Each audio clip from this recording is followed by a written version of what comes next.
Hey, how are you, Mr. Sesson? You good?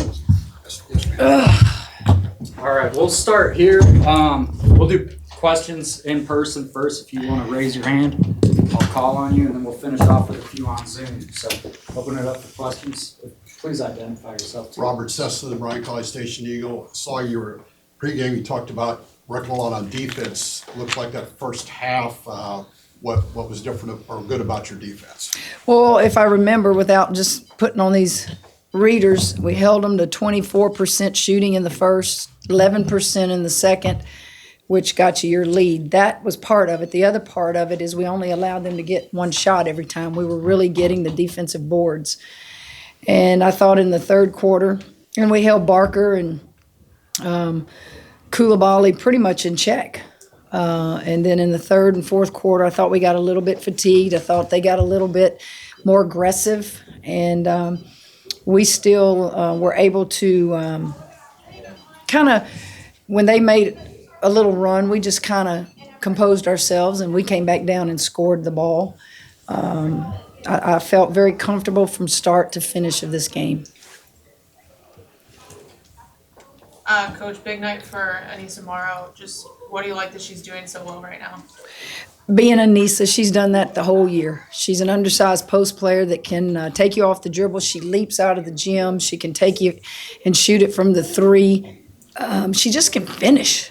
And when Angel picked up the fourth foul, I thought Morrow was pretty good on the boards. I think she walked that one time down here, but she got up on that rebound, and she's quite a player.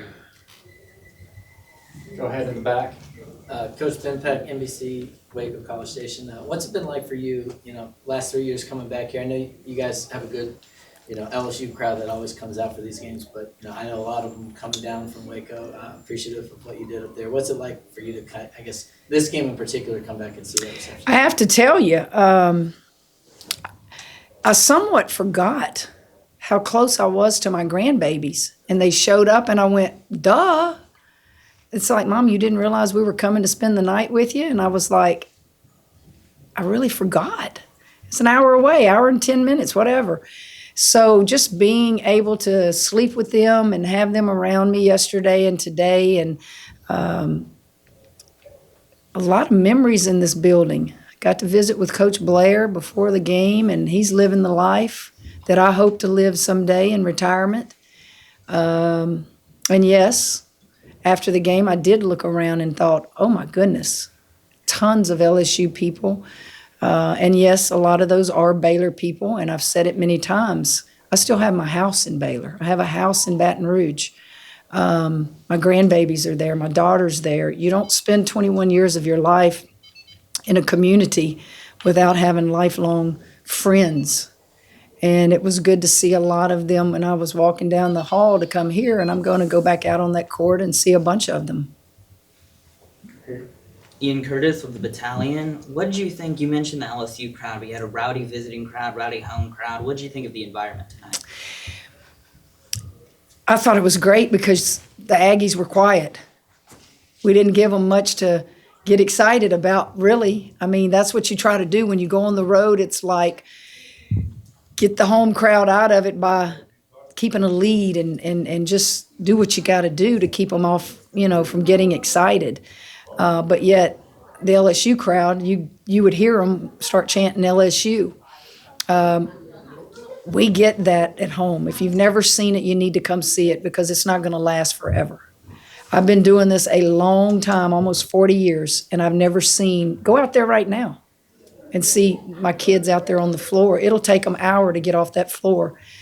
They're doing their part, or we're doing our part to grow this game of basketball. It probably started, well, it did start with the national championship last year. I'm sure Iowa is getting the same response. But it's fun for me to see. For someone who's been around the game a long time, this is great. We'll go in the back corner there for the final question in person, then we'll move to a couple on Zoom. Coach Tyler Shaw with KBTX in College Station. Your former player Brittany Griner had her jersey retired yesterday. Just I don't know if you saw, but what is it like seeing her jersey lifted up? I didn't see it, but I heard about it, and I'll tell you what I said. It's awesome. I hope they had a great environment. All right, questions on Zoom? Hey, Cam, two questions if I may. One, what was the explanation you got about the flagrant foul on Michaela Williams?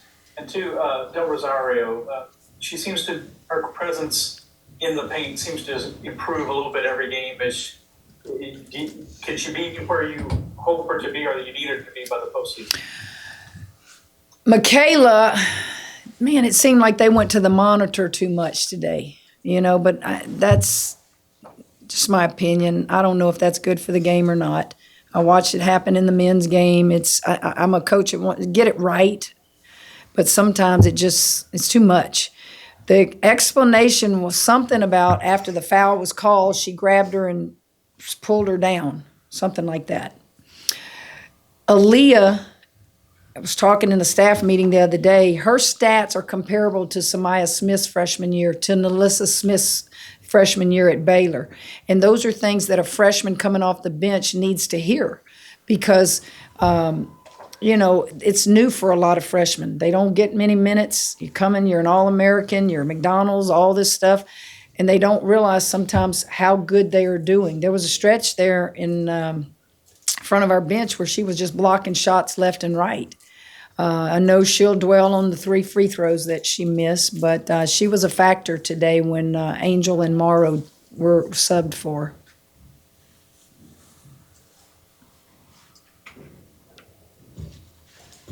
Coach, when Flau'jae is attacking closeouts, driving the lane, and dishing off her drives, what dimension does that add to your offense? Well, it's just a dimension to her game that she didn't do much of last year. Flau'jae was usually your spot-up shooter and would get you some rebounds. So she's added that dimension to her game, and it's outstanding. And it just makes her better, which in turn makes us better.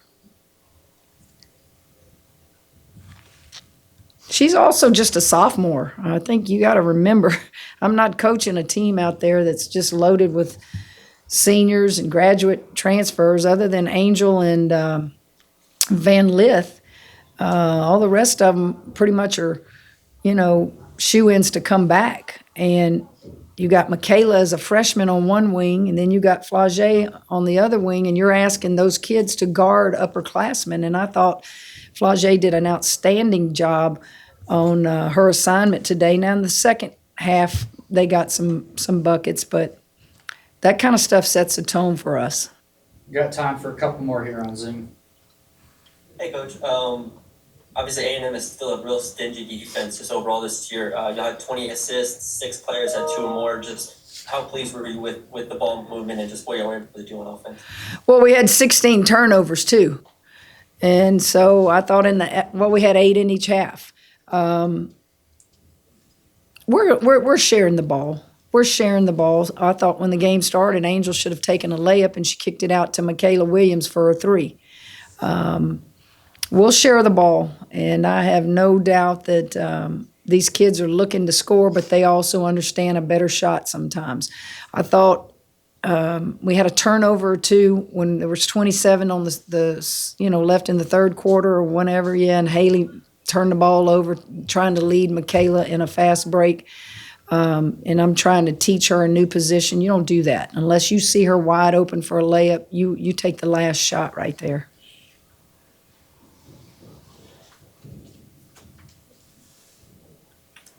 Hey, Kim, it's Corey.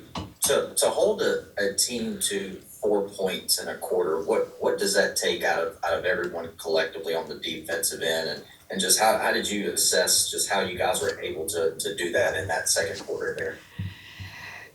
Corey, I honestly didn't know that's what we held them to. I just knew that we held them to 11% shooting. Thank you for sharing that. Well, you build on that. You get in the film room and you show them, how did we do that? Were they good shots that A&M took? Were they contested shots? Did they just miss wide open shots? I thought A&M got some wide open looks. They just missed. So we've got to continue to teach, on the defensive end, because that could be us some night. There'll be days when we can't score the ball. So you've got to continue to work. And I thought this week was outstanding for us. We took 2 days off and we spent 2 days really hardly shooting the ball. It was all about defense. We shot, but that was it. It was just, okay, let's get better in transition defense. Let's get better in half-court defense. And I thought in the first half, 5 LSU players were all guarding the ball. They were all helping each other. Got a little sloppy in the third and fourth quarter. All right, thank you guys. Thank y'all.